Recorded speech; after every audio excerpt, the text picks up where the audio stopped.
Hello mga bi, na-miss niyo ba ako? Okay lang kung hindi kasi ako na-miss ko kayong lahat. Ay, sana all nami-miss. Tara at dahil weekend ngayon, manghuli tayo ng tilapia.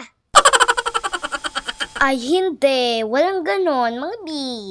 Bibili yan si mama ng tilapyang iihawin namin. Mas masarap daw kasi itong iihaw. Buti na lang mayroong nagtitindang ganitong tilapia dito malapit sa amin. Nakita kasi ni mama yung previous vlog namin. Nag-ihaw ng tilapia kaya naisipan niya ulit na gawin ito. Ayaw din kasi namin na mag-ulam ng baboy. Kasi alam niyo na mga bi, ASF is waiting. Dito na lang muna tayo sa isda at gulay. O ayan mga bi, huhugasan lang ni mama ng maigi ang isda. Saan mo ba yan naman nabili? Hindi naman yan isdang buhi kasi yung kulay yung niya. Yung buhi pala mga bi, lugar yan sa amin sa Bicol. Na may masarap na tilapia. Dahil ang masarap na tilapia nasa Lake Buhi. Meron din kaming gulay dito, may talong at okra. Bumili din si mama ng kangkong. Iba-blanch lang namin yan.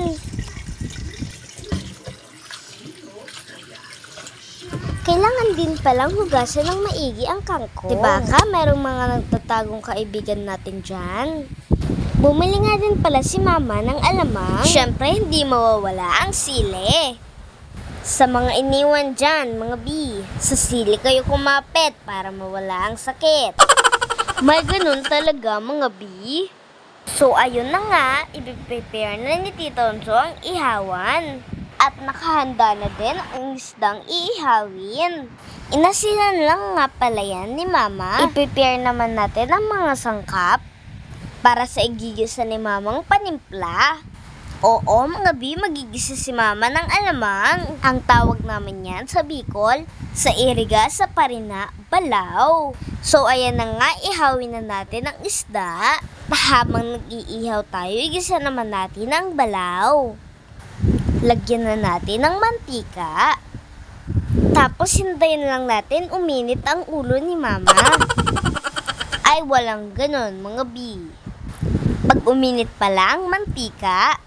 So ayan na nga, pag uminit ang mantika, ilagay na natin ang bawang. Akala ko mga bi, bawang ang inuuna. Sarili pala dapat.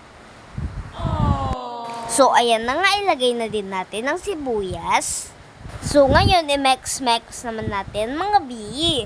Pag nag-aroma na yung sibuyas at bawang, ilagay naman natin ang kamatis. Iluluto lang natin ng bahagya ang kamatis. Saka natin ilalagay ang balaw.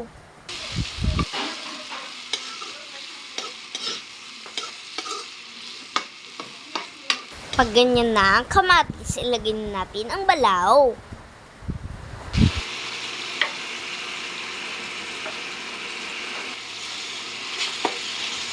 Grabe, mga bi, amoy pa lang, nakakagutom na. Sino ba naman ang hindi matatakam sa ganitong ulam? At ngayon, mga bi, lagyan naman natin ng sili.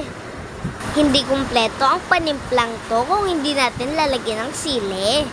Lagay din tayo ng konting asukal. Pambalansa sa lasa. Maya-maya, pwede na yan. Pasensyahan nyo na lang, mga bi, ang ingay. Kasi grabing lakas ng ulan. Palapit na din manluto ang iniihaw nating isda. So ayan, the food is ready. Ang ginisa nating balaw, inihaw na isda. At syempre ang mga blinunch natin na gulay. Ayan, dahil ready na ang food, kakain na tayo mga bi. Dahil may ebidensya ko dyan kung gano'ng kasarap ang ulam natin mga bi. Taob ang kaldero namin. Kaya ma, wag reklamo ng reklamo.